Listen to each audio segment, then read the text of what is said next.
عزوز سلامتنا تقبلوا نايز يوتيوب channel تعزبتي كم تصنحوا نزوان زدلنا يم زيناتات حيزلكم قريبا لخو نمكتالكم بخبر عدم كبرات تعزبتي بركز بولا حبريتاتات نابيتو مستصعانو اقدمو ملغت ويدما نوتيفيكيشن نخبصحكم زيناتات بوان نختكتاتلون نزا يوتيوب channel سبسكرايب بمقبار نايدول ملكت متواغي ترسعوم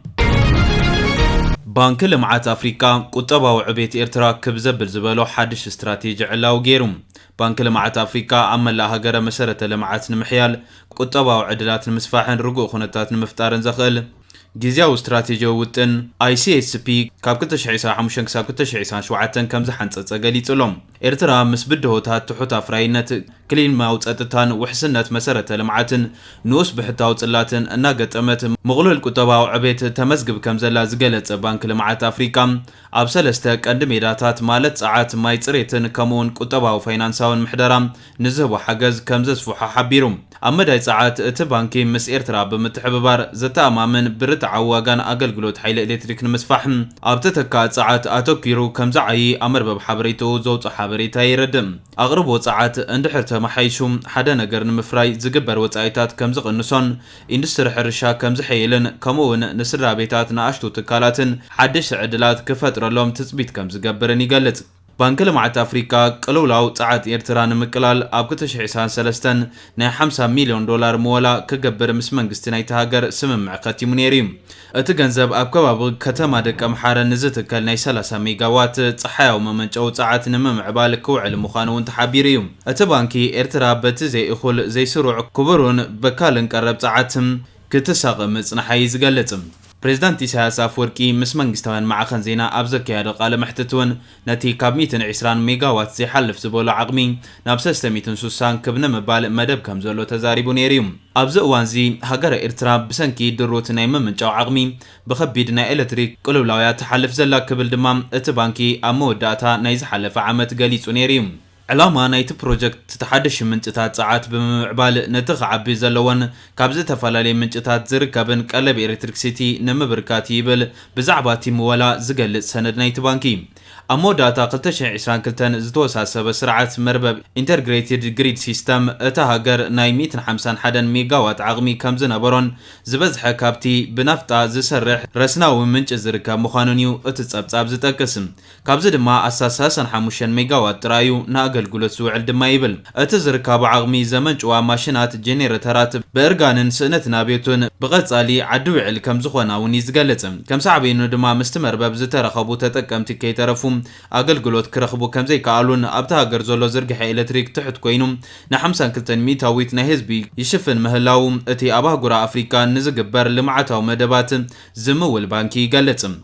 بتوسخي اما غابيت نايز عمت ايرترا بانك لمعات افريكان نهنصت بروجكت صحاو صعات زوعل توسخي 20 مليون دولار سمم مع كم زختمام منستر زينا ايرترا اتيمانه قبر مسقال ابوانو غليصو منبار زفلتيم يخون بر از بروجكتي ابي كم زبصح زغلص حدش حبريتا زاغيد يلن اب تحت ماين صريتن يلو زقمطو مداي حبرت السباتن حرستوتن قرب صوري ماي زرخبل وفرين كعب مخانه دما يغلصم سرعات اقربوت ماي محيال طعنا حزبن ممحياش افراينت حرشان معباين بسنك خيليما زتغودا نابنبر ممبلاسن كحجزيم امداي قطباون فاينانساون محدرا فاينانس منغستن مزمان سرعات اتوت وشتي هاجر نمحيالن قلصونت معباي كسرحالو مخانه دما يغلص حاله فاينانساو تكالات وفرك سحبان نقطباو نتفتات زياده فلوت هاو كفتران دمام تثبيت كم زتغبرلن بانك افريكا يبره نزعما مازين متكبار كام 119.7 مليون دولار حجز كمدبلو مخان حبيرلهم وانا حلاف بانك لمعات افريكا ابير تراك كينت يونيانغوم از استراتيجي نت بانك مسير ترا زغبرو زلو قصال شركناتم زدل دديوم اقدست مسارات لمعاتات نمعباي نحزب محبرسبن عدلات مفتار نتناي صباح بلصقنا ابلومي معاي كم زدل غليصلهم بخالي زينا ارترا 13 سبات دحر 18 عامتات صنع ماسرتي كما يسروا فتحم منغست ارتران 18 عامتات اوت هادرو بيت ماسرتي ما يسروا تاثيرهم زصنحو 13 سبات كم زفتحم مغرب اسرات حبيرهم اللوم ازوم نغادو ابالات بوليس مياويان زركبوم اسرات تمال 4 تحساس ناب سدرا بيتهم تصنبيرهم اللوم እዞም እስራት ንጉዳይ ክልተ ነጋዶም ሲዒቡ ኣብ ልዕሊ ሓላፊ ውሽጣዊ ጸጥታ ኤርትራ ኮነረል ስምዖን ገብረ ድንግል ፈተነ ቅትለት ድሕሪ ምፍጻሙ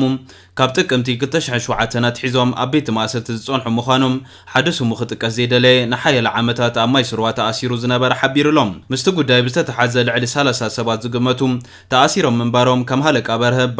በዓል ዓዲ ያዕቆብ ድሓር ዝዓረፈ ዝኣመሰሉ በብእዋኑ ክፍትሑ ከለዉ 20 ሰባት ግን ክሳብ ሕጂ ኣብ ትሕቲ ጽኑዕ ቀይዲ ከም ዝጸንሑ ወሲኹ ይገልጽ። ኦሎምፒያዊ ተቀዳዳማይ ብሽክለታ ዝነበረ ነጋዳይ ዘርአ ጋብር ገብረ ህይወት ፍሉጣት ነጋዶ ተስፋ ኣለም መንግስቲ ኣብን በኽረ መብራቱን ከምኡውን ክልተ ኣሕዋት ኢንጂነር ዳዊት ሃብተ ማርያምን ጆሜትራ ማቴዎስን ሃብተ ማርያምን ይርከቦም። ብተወሳኺ 6 ኣባላት ፖሊስ ኤርትራ ሓላፊ ምክልኻል ገበን ዝነበረ ኮነረል ኣስመሮም ገብረ ወልዲ፣ ሓላፊ ወንጀል መርመራ ዝነበረ ኮነረል ጎይቶኦም ገብረ ስላሴ ወዲ በኪት፣ ሓላፊ ፋይናንስ ምምሕዳር ዝነበረ ኮነረል ሰሎሞን ብርሃን፣ ሓላፊ ምክትታል ሰርቪላንስ ዝነበረ መጀር ፍረዝጊ ሃብተዝጊ፣ ሓላፊ ምክትታል ዕፀ ፋርስን ተመሳሰልቲ ጉዳያትን ዝነበረ ካፒተን ተከ ገብረ ህይወት፣ ላዕለዎት መርመርቲ ሌተናል ኮነሬል ኢሳያስ ዮሴፍን ሜጀር ተስፋ ልደት እያሱን እዮም። ብዘይካዚኦም ኣባል ውሽጢ ጸጥታ ዝነበረ ሜጀር ጎይቶም ኣርኣያ ወዲ ቢኒ ካብቶም ወፂኦም ዘለዉ ምዃኑ እቲ ዝተረኽበ ሓበሬታ ረዲኢሎም። ኮነረል ጎይቶም ኣብ 2011 ምስ ወፁ 5 ሰባት ተለቂቑ እኳ እንተነበረ ድሕሪ ልዕሊ 3 ዓመት ግን ዳግማይ ተመሊሱ እዩ። ምሶም ተኣሲሩ ዝነበረ ኮነረል ገብረዝገብርኤል ገብረትንሳኤ ድማ ኣብቲ ቤት ማእሰርቲ እንከሎ ከም ዝሞተ ጸብጻባት ይሕብሩ። ካብቶም ኣብ ውሽጢ እቲ ቤት ማእሰርቲ ብጽኑዕ ተኣሲሮም ዘለዉ 7 ሰባት ገና ይወፁን ኣለዉ። ኣምነስቲ ኢንተርናሽናል ከም ዓዲ ኣበይቶም ማይ ስሩዋን ዝኣመሰሉ ኣብያተ ማእሰርቲ እስራት ብዘይ እኹል ማይን ጥዕናን ውሕስነት ብኣሰቃቂ ኩነታት ከም ዝተተሓዙ ገሊጹ ነይሩ። እዞም ስድራ ብስድራ ቤቶምን ፈተውቶምን ክብጽሑ ይፍቀደሎም ከም ዘይነበረ እውን እዩ ዝገልጽ። ፍሉይ ወኪል ሕቡራት ሃገራት ኣብ ጉዳይ ሰብኣዊ መሰላት ኤርትራ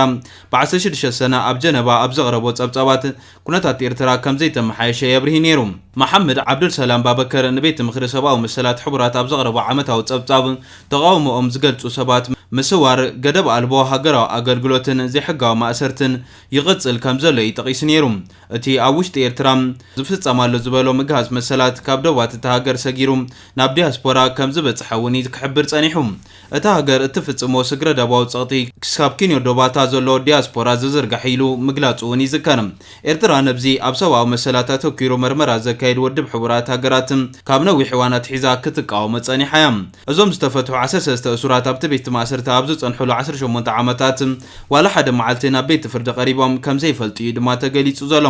ገለ ካብኦም ሕማም ሽኮር፣ ልቢ፣ ጸቕጢ ደም፣ ናይ ዓይኒ ጸገምን ስንክልና ናይ ገልን ዝነበሮም ኮይኖም ብዙሕ ስቃይ ከም ዝሕለፉ ድማ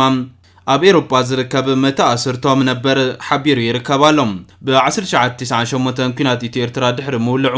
ናብ ሃገራዊ ኣገልግሎት ዘይከዱ ካብ ኣህዱታቶም ዝተመልሱን ካልኦትን ምግፋፍ ከም ዝተጀመረ ይዝገልጽ። ከም ዓዲ ኣቤቶ ኣብዛ መሰላ ቦታታት ዝነበራ ንትካላት ኮነ ካልእ መዓላታት ተባሂሉ ዝተሰርሐ ህንጻታት ብዚንጎታት ብምርቃዕን ከም ኣብያተ ማእሰርቲ ከገልግል ከም ዝጀመረ ድማ ይዝግለጽ። እዚ ሓንቲ ካብ ዓድታት ደቂ ተሽም ዝኾነት ዓዲ ኣቤቶ ድማ ሕሉፍ ታሪኽ እናሃሰሰ ከም ቦታ ማእሰርቲ ኣብ መላእ ኤርትራ ክትፍለጥ ምጅማራ ይዝግለጽ። ድሕሪ ውዕሊ ኣድጀርስ ኣብ መንጎ ላዕለዎት ሓለፍቲ መንግስቲ ህዝባዊ ግንባር ዲሞክራሲያዊ ፍትሕን ምክፍፋል ኣጓኒፉ 13 ካብኦም ኣብ 2001 ናብ ቤት ማእሰርቲ ከም ዝተወሰዱ ድማ ይግለጽ። ነዚ ስዒቡ ግንባራት ብዞባ ስርሒታት ተተኪዩ ጀነራል ገብረዝጋቤር ዓንደ ማርያም ውጩ ኣዛዚ ዞባ ስርሒት 5 ኮይኑ ኣብ ዞባ ማእከል ኣብ ዝነበረሉ ቤት ማእሰርቲ ዓዲ ኣቤቶ ብዝያዳ እናተፈልጠ